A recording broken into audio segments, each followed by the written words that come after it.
10ാം class +2 degree യോഗ്യതയുള്ളവർക്ക് ഒരുപാട് അവസരങ്ങളാണ് 2025 PSC നോട്ടിഫിക്കേഷനുകളിൽ വന്നിട്ടുള്ളത്. ഡിഗ്രി യോഗ്യതയുള്ളവർക്കായിട്ട് SI, സെക്രട്ടേറിയറ്റ് അസിസ്റ്റന്റ് പോലുള്ള പരീക്ഷകളും, CPO, WCPO, ഫയർമാൻ പോലുള്ള യൂണിഫോം പോസ്റ്റുകളും, ഡ്രൈവർ പോസ്റ്റുകളും, കോൺഫിഡൻഷ്യൽ അസിസ്റ്റന്റ്, അതുപോലെ തന്നെ ASM പോലുള്ള പരീക്ഷകളുമാണ് 2025 നമ്മളെ കാത്തിരിക്കുന്നത്. ഈ പരീക്ഷയ്ക്ക് തയ്യാറെടുക്കുന്നവർക്കായിട്ട് ഒരു കിടിലൻ റിപ്പബ്ലിക് ഡേ ഓഫറുമായിട്ടാണ് കോമ്പറ്റേറ്റീവ് ക്രാക്കർ നിങ്ങളുടെ അടുത്തേക്ക് വന്നിരിക്കുന്നത്. ഈ വരുന്ന ജനുവരി 25, 26, 27 തീയതികളിൽ പർച്ചേസ് ചെയ്യുന്ന എല്ലാ കോഴ്സുകൾക്കും 30% ഓഫർ വരെ നിങ്ങൾക്ക് ലഭിക്കുന്നതാണ്. അപ്പോൾ കോഴ്സുകളെ കുറിച്ചും ബാക്കി ഡീറ്റെയിൽസും അറിയാനായിട്ട് താഴെ കാണുന്ന നമ്പറിൽ കോൺടാക്ട് ചെയ്യുക. Hi students, welcome to competitive cracker. നമ്മൾ ഇന്ന് ഡിസ്കസ് ചെയ്യാൻ പോകുന്നത് സെക്രട്ടേറിയറ്റ് അസിസ്റ്റന്റ് ഒരു വീഡിയോ ആണ്. എന്ന് വെച്ചാൽ പ്രിലിംസിലും മെയിൻസിലും എങ്ങനെയൊക്കെ ക്വസ്റ്റ്യൻസ് ചോദിക്കാം. നമ്മൾ പ്രിലിംസ് മാത്രമല്ല പഠിക്കുന്നത്, മെയിൻസും കൂടെ പ്രിപ്പയർ ചെയ്തിട്ടല്ലേ പോകുന്നത്. അപ്പോൾ ഒരു ടോപ്പിക് കിട്ടിയാൽ അവിടുന്ന് പ്രിലിംസ് ബേസ്ഡും മെയിൻസ് ബേസ്ഡും ഇമ്പോർട്ടൻറ്റ് ക്വസ്റ്റ്യൻസ് എങ്ങനെയൊക്കെ ചോദിക്കാം, അതാണ് നമ്മൾ ഇന്ന് ഡിസ്കസ് ചെയ്യാൻ പോകുന്നത്. Because already 5 marks for prelims regarding polity അല്ലേ, പിന്നെ 20 മാർക്സ്. അതിൽ ഏത് ടോപ്പിക്കാണ് നമ്മൾ ഇന്ന് ഡിസ്കസ് ചെയ്യാൻ പോകുന്നത് നോക്കാം. Constitutional structures. അപ്പോൾ മോഡ്യൂൾ 3യുടെ കുറച്ച് ഇമ്പോർട്ടൻറ്റ് ക്വസ്റ്റ്യൻസ്, എക്സ്പെക്റ്റഡ് ക്വസ്റ്റ്യൻസ് ആണ് നമ്മൾ ഇന്ന് ഡിസ്കസ് ചെയ്യാൻ പോകുന്നത്. അപ്പോൾ നമുക്ക് നോക്കാം. See the topic constitutional structures. നമുക്ക് നോക്കാം അല്ലേ. See the first question. Consider the following statements regarding DPSP അല്ലേ. Consider the following statements regarding DPSP, that is state policy, are true. ഏതൊക്കെ സ്റ്റേറ്റ്മെന്റ് ശരിയാണെന്നാണ് ചോദിച്ചിരിക്കുന്ന സംഭവം. The source of the DPSP ആദ്യം തന്നെ നോക്കാം അല്ലേ. ട്രൂ ആണ് ചോദിച്ചിരിക്കുന്നത്. The source of the DPSP is the Spanish Constitution from which came into the Irish Constitution. അപ്പോൾ ആദ്യം സ്പാനിഷ് കോൺസ്റ്റിറ്റ്യൂഷൻ, അവിടുന്ന് ഐറിഷ് കോൺസ്റ്റിറ്റ്യൂഷൻ. നമ്മൾ എവിടുന്ന DPSP ബോറോ ചെയ്തത്? ഐറിഷ് ആണ്. അപ്പോൾ ഈ സ്റ്റേറ്റ്മെന്റ് ശരിയാണോ തെറ്റാണോ? ഇത് ശരിയാണ്. The source of the DPSP is the Spanish Constitution from which it came in the Irish Constitution. അടുത്ത, the concept of DPSP emerged from Article 51 of the Irish Constitution. അത് ശരിയാണോ? അത് തെറ്റാണ്. The concept of the DPSP emerged from Article 51 of the Constitution of the Irish അല്ല, അത് Article 45 ആണ് വരേണ്ടത്. ഐറിഷിന്റെ കാര്യമാണ് പറയുന്നത്, നമ്മുടെ അല്ല കേട്ടോ. നമ്മുടെ 36 to 51 വേണമെങ്കിൽ നമുക്ക് അങ്ങനെ പറയാം. അപ്പോൾ the concept of the DPSP emerged from Article 51 of the Irish Constitution, അത് തെറ്റാണ്. DPSP consists of all the ideals which the state should follow. ശരിയാണോ? അതും ശരിയാണ്. അപ്പൊ ഏതൊക്കെ സ്റ്റേറ്റ്മെന്റാ ശരി? 1ഉം 3ഉം അല്ലേ ശരി? അപ്പൊ D ആണ് വരേണ്ടത്. നോക്കിയേ, അതാണോ? 1 and 3 are correct. Concept of DPSP emerged from Article 45 of the Irish Constitution. Clear? അത് സ്പെയിൻ, അവിടുന്ന് അയർലാൻഡ്, പിന്നെ നമ്മൾ ബോറോ ചെയ്തത് ഇന്ത്യയിൽ നിന്നാണ്. വേറെ എന്തെങ്കിലും നമ്മൾ അയർലാൻഡിൽ നിന്ന് ബോറോ ചെയ്തിട്ടുണ്ടോ? നിങ്ങൾ അതും കൂടെ നോക്കണേ. ഇപ്പോൾ president can nominate 12 MPs to Rajya Sabha. അത് എവിടുന്ന process? From Ireland. Method of election of president, അതും എവിടുന്നാണ്? അതും ഫ്രം അയർലാൻഡ്. അപ്പൊ അങ്ങനെയും ചോദിക്കാം. അപ്പൊ ഇതിന്റെ answer 1 and 3 only. Why the second statement is wrong? Concept of DPSP emerged from Article 45 of the Irish Constitution. Clear? അടുത്ത നോക്കാം. Consider the following statements regarding appropriation bill are wrong. ഏതൊക്കെ statement തെറ്റാണെന്നാണ് ചോദിച്ചിരിക്കുന്നത്. ശ്രദ്ധിച്ച് കേട്ടോ, റോങ് എന്നാണ്. Money bill, appropriation bill, ഇതൊക്കെ നമ്മൾ discuss ചെയ്യും. It can only be introduced in the Lok Sabha. Appropriation bill can be only introduced in the Lok Sabha. ആ statement ശരിയാണോ തെറ്റാണോ? അത് ശരിയാണ്. It can be only introduced in Lok Sabha. See the next statement. The defeat of an appropriation bill in a parliamentary vote would lead to the resignation of a government. അത് കൊണ്ടുവന്നു, but അത് പാസ്സായില്ല. അതിന്റെ അർത്ഥം എന്താ? Government majority ഇല്ലെന്നല്ലേ ഉദ്ദേശിക്കുന്നത്. അപ്പൊ if the appropriation bill is not passed, എന്ത് ചെയ്യേണ്ടി വരും? ഗവൺമെന്റ് രാജിവെക്കേണ്ടി വരും. അപ്പൊ ആ സ്റ്റേറ്റ്മെന്റും ശരിയാണോ? അതും ശരിയാണ്. But see the question here, which all statements are wrong എന്നാ ചോദിച്ചിരിക്കുന്നത്. 1ഉം 2ഉം ശരിയാണ് അല്ലേ. അപ്പൊ no statements are wrong. Answer D അല്ലേ വരണ്ടേ.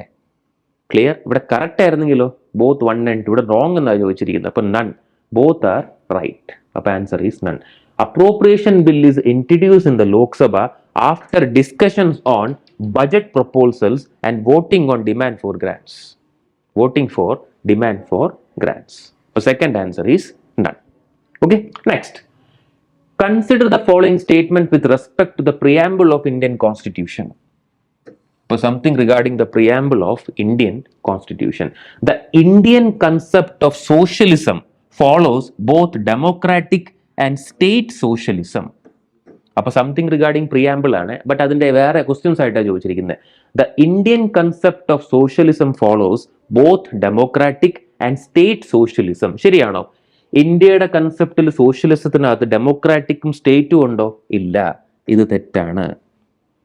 ഡെമോക്രാറ്റിക് ഉണ്ട്, ബട്ട് സ്റ്റേറ്റ് സോഷ്യലിസം അല്ലെങ്കിൽ കമ്മ്യൂണിസം അങ്ങനത്തെ ടൈപ്പ് ഇല്ല. The phrase unity and integrity of the nation embraces both the psychological and territorial dimensions of national integration.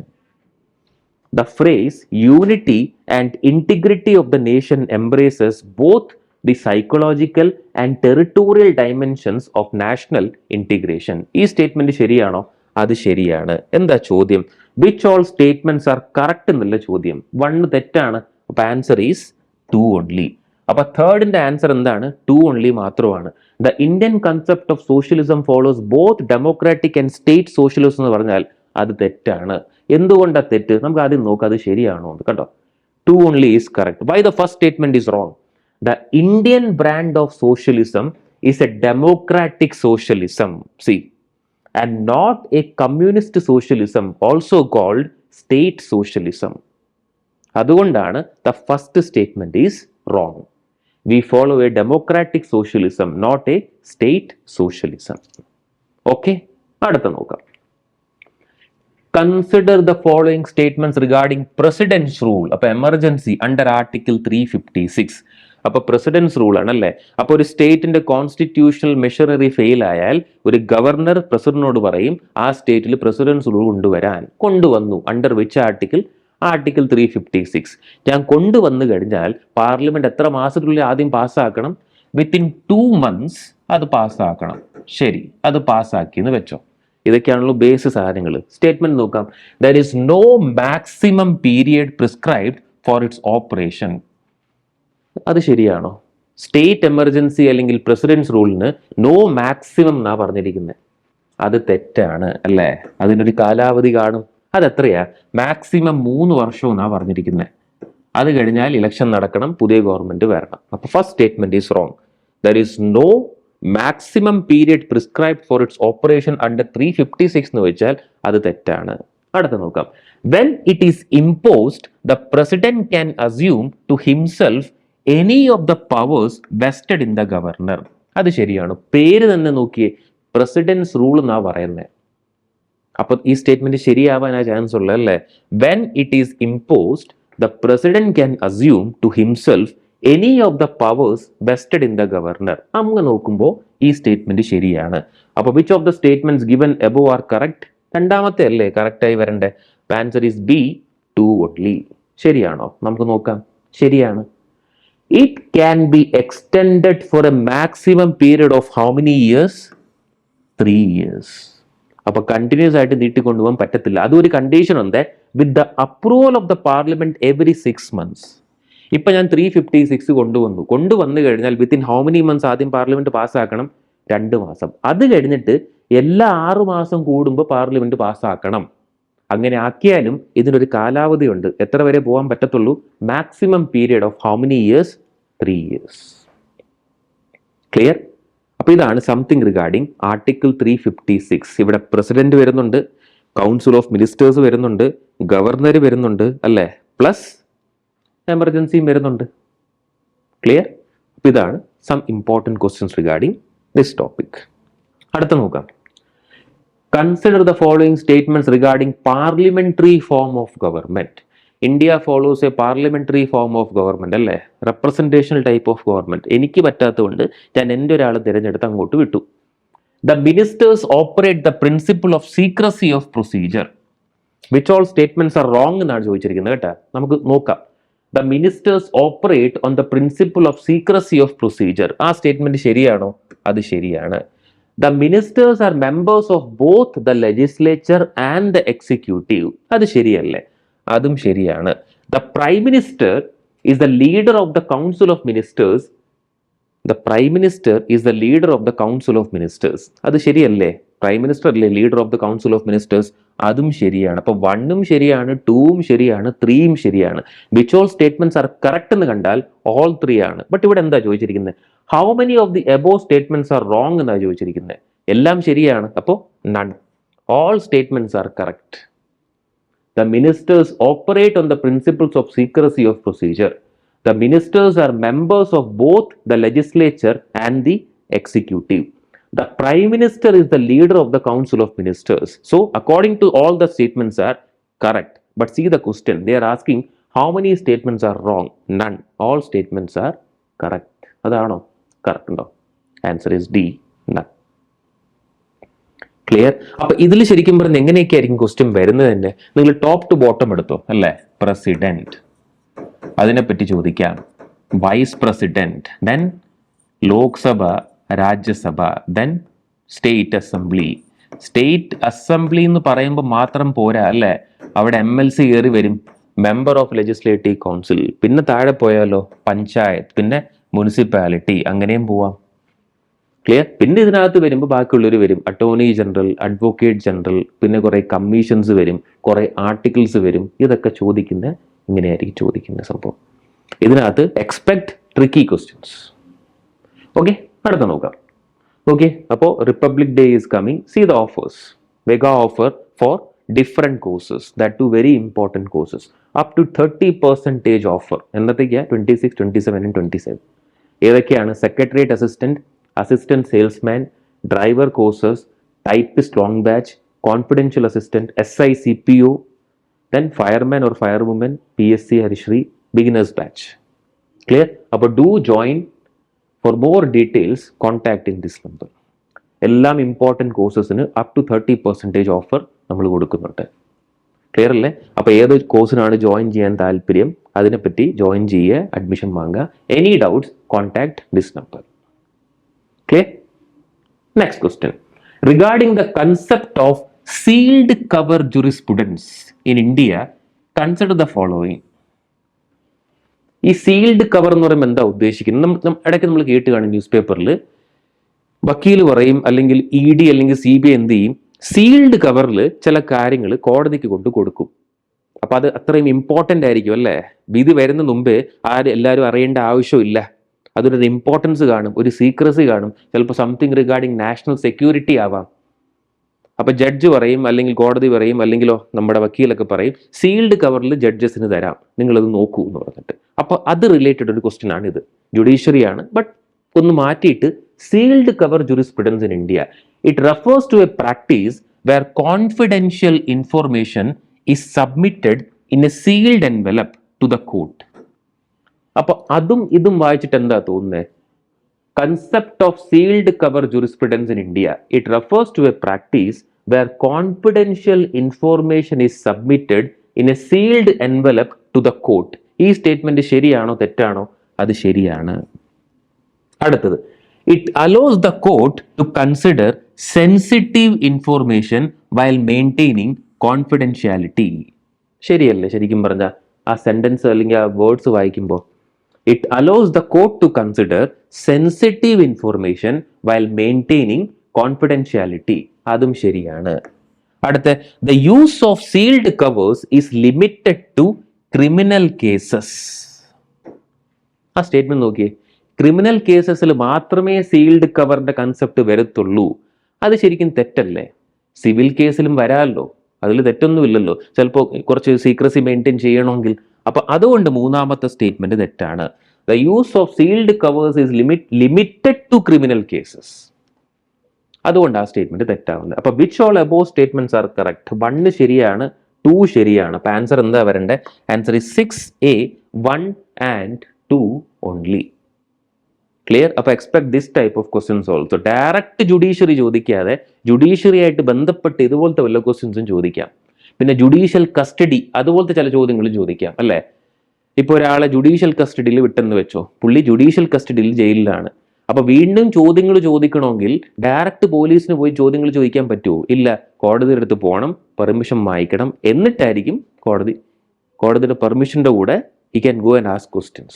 അപ്പൊ ഇതുപോലെ ചില ക്വസ്റ്റ്യൻസും ചോദിക്കാം. അപ്പൊ അത് റിലേറ്റഡ് ഒരു ചോദ്യമാണിത്. Sealed cover jurisprudence. Expect this type of questions in mains. ചിലപ്പോൾ ഇങ്ങനെയും ചോദിക്കാം, അല്ലെങ്കിൽ കുറച്ചും കൂടെ ടഫായിട്ട് ചോദിക്കാം. It refers to a practice where confidential information is submitted in a sealed envelope to the court. It allows the court to consider sensitive information while maintaining confidentiality. The use of sealed cover is not limited to criminal cases. It can also go for what case? Civil case also. അപ്പോൾ ഇവിടെ ഇത് തെറ്റാണ്. അപ്പോൾ answer is 1 and 2 only. This practice is not limited to criminal cases and can also be used in which cases? Civil cases. Can also be used in civil cases. Okay? Fine. അടുത്ത നോക്കാം. Consider the following statements related to EWS, അല്ലേ? Economically weaker section. നമ്മൾ 10% reservation എന്നൊക്കെ പറഞ്ഞ് കേട്ട് കാണും, ഒരു അമെൻമെന്റ് എന്നൊക്കെ പറഞ്ഞ്. അതിന്റെ ഒരു ക്വസ്റ്റ്യൻ ആണിത്. It amends article 14 and 16 of the Indian constitution. ജോലി കൊടുക്കുക ഡിസ്ക്രിമിനേഷൻ ഇല്ലാതെ, അങ്ങനല്ലേ ഉദ്ദേശിക്കുന്നത്? അപ്പൊ 14ഉം 16ഉം ശരിയാണോ? അല്ല, അത് തെറ്റാണ്. ഇവിടെ 15 അല്ലേ വരേണ്ടത് ശരിക്കും പറഞ്ഞാൽ. ഡിസ്ക്രിമിനേഷൻ പാടില്ല എന്നൊക്കെ പറഞ്ഞിട്ട് അങ്ങനെ നോക്കാം. അതുകൊണ്ട് ഈ സ്റ്റേറ്റ്മെന്റ് തെറ്റാണ്. എന്താ ചോദിച്ചിരിക്കുന്നത്? കറക്റ്റ് എന്നല്ല. It was introduced under the 104th constitutional അമെൻമെന്റ് ആക്ട്. 104ാമത്തെ അമെൻമെന്റ് ആക്ടിലാണോ അത് വന്നിരിക്കുന്നത്? അല്ല, അല്ലേ? അതും തെറ്റാണ്. ഇത് വന്നത് 103ിലല്ലേ. 104 നമ്മൾ എന്താ ശരിക്കും പഠിക്കുന്നത്?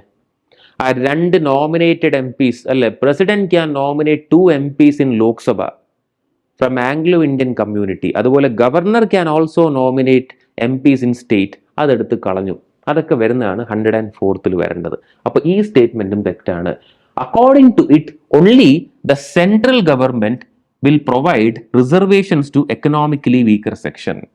അപ്പൊ സെൻട്രൽ ഗവൺമെന്റ് മാത്രമേ അധികാരം ഉള്ളൂ to provide what? Reservations to economically weaker section. ആ സ്റ്റേറ്റ്മെന്റ് ശരിയാണോ? നമ്മളിപ്പോൾ കേൾക്കാറില്ല, സ്റ്റേറ്റ് ഗവൺമെന്റും എക്കണോമിക്കലി വീക്കർ സെക്ഷനകത്ത് റിസർവേഷൻ കൊടുക്കുന്നുണ്ടെന്ന്. അപ്പൊ ഈ സ്റ്റേറ്റ്മെന്റും തെറ്റാണ്. അപ്പൊ which all statements are correct എന്നാ ചോദ്യം. 1ഉം തെറ്റാണ്, 2ഉം തെറ്റാണ്, 3ഉം തെറ്റാണ്. അപ്പൊ എല്ലാം തെറ്റാണ് അല്ലേ? ഇതാണ് ആൻസർ വരേണ്ടത്.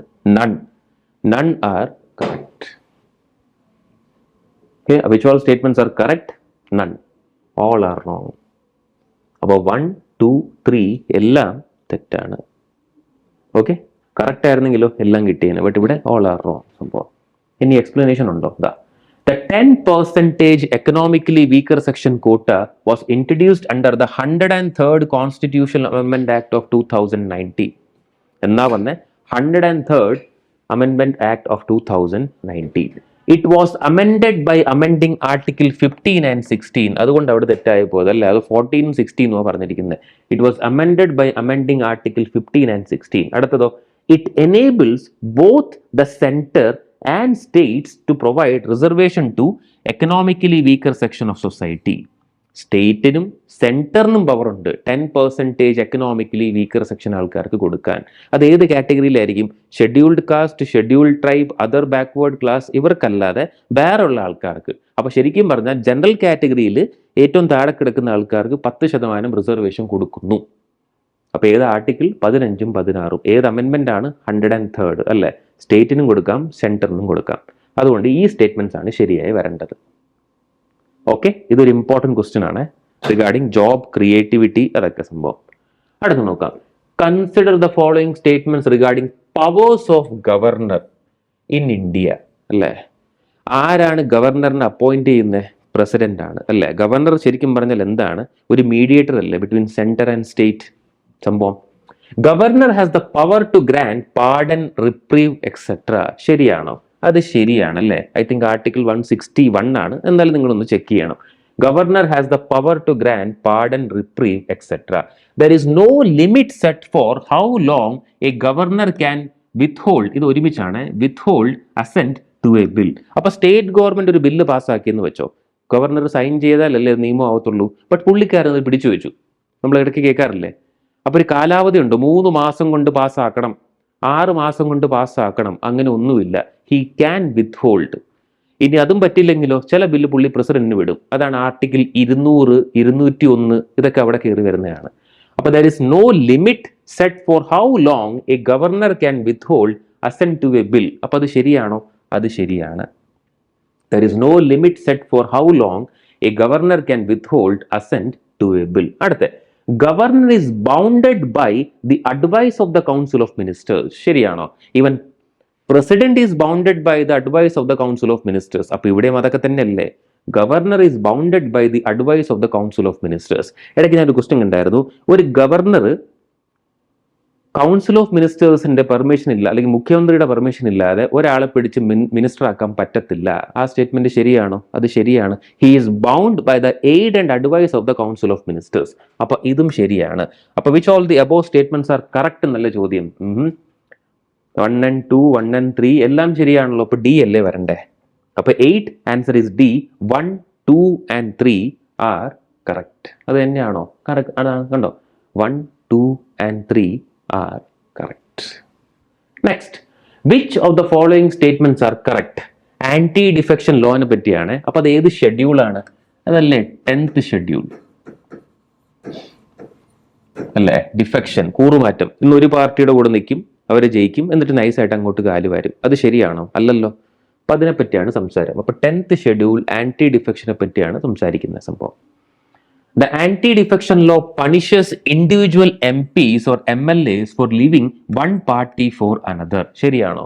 അത് ശരിയാണ് അല്ലേ? അങ്ങനെ പോയി കഴിഞ്ഞാൽ എന്ത് ചെയ്യണം? പുള്ളിയുടെ MP സ്ഥാനം അല്ലെങ്കിൽ MLA സ്ഥാനം നഷ്ടപ്പെടും. ഇനി സപ്പോസ് ഞാൻ ഒരു പാർട്ടി ഇത് ജയിച്ചെന്ന് വെച്ചു, ഞാൻ പുതിയൊരു പാർട്ടിയിലോട്ട് മാറുവാണ്.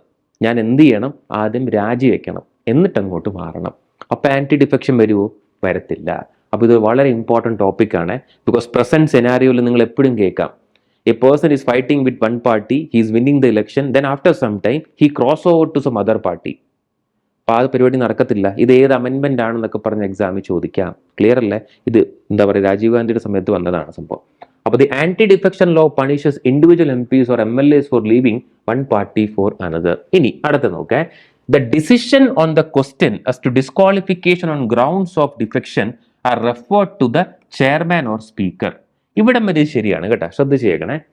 ഒരാളെ ആന്റി ഡിഫെക്ഷൻ വഴി പുറത്താക്കണമെങ്കിൽ ആ തീരുമാനം ആരാ എടുക്കുന്നത്? സ്പീക്കറാണ് എടുക്കുന്നത്. അപ്പോൾ ഇവിടം വരെ ആ സ്റ്റേറ്റ്മെന്റ് ശരിയാണ്. ബട്ട് അത് കഴിഞ്ഞിട്ട് നോക്കിയേ, of such house which is not subject to judicial review. Suppose മനഃപൂർവ്വം സ്പീക്കർ ഒരാളെ പുറത്താക്കിയെന്ന് വെച്ചോ, ഈ പേരും പറഞ്ഞിട്ട് പുള്ളിക്ക് കേസ് കൊടുക്കണം. പുള്ളി കേസ് കൊടുക്കാം അല്ലേ? ബട്ട് ഇവിടെ എന്താ പറഞ്ഞിരിക്കുന്നത്? It is not subject to judicial review എന്ന്. അതിനർത്ഥം സ്പീക്കർ എടുത്ത തീരുമാനം കഴിഞ്ഞു, പിന്നെ അതിൻ്റെ മുകളിൽ കേസ് കൊടുക്കാൻ പറ്റത്തില്ല. അത് ശരിയാണോ? അല്ലല്ലോ. In a democracy like India അല്ലേ, എനിക്ക് കേസ് കൊടുക്കാമല്ലോ. അപ്പൊ it is subject to judicial review. ഇവിടെ നോട്ട് സബ്ജക്ട് എന്നാണ് പറഞ്ഞിരിക്കുന്നത്. കോടതിക്ക് ഇടപെടാൻ അധികാരമില്ല, കോടതിക്ക് ഇടപെടാൻ പറ്റത്തില്ലെന്നാണ് പറഞ്ഞിരിക്കുന്നത്. ഈ സ്റ്റേറ്റ്മെന്റ് തെറ്റാണ്. കോടതിക്ക് ഇടപെടാം, അത് വളരെ ഇമ്പോർട്ടൻ്റ് ആണ്. ക്ലിയർ? എന്നാലേ ഡെമോക്രസി എന്ത് ചെയ്യത്തുള്ളൂ? നേരാവണ്ണം ഫ്ലറിഷ് ചെയ്യത്തുള്ളൂ സംഭവം. അപ്പോൾ the decision on question as to disqualification on grounds of the defection are referred to the chairman or speaker of such house which is subject to judicial review. അത് judicial റിവ്യൂക്കകത്ത് വരുന്നുണ്ട്, ഇവിടെ വരുന്നില്ലെന്നാണ് പറഞ്ഞത്. അപ്പോൾ ഈ സ്റ്റേറ്റ്മെന്റ് തെറ്റാണ്. എന്താ ചോദ്യം? Which of the following statements are correct എന്നല്ലേ ചോദിച്ചിരിക്കുന്നത്. അപ്പോൾ എ അല്ലേ വരണ്ടേ? രണ്ടാമത്തെ സ്റ്റേറ്റ്മെന്റ് തെറ്റാണ്.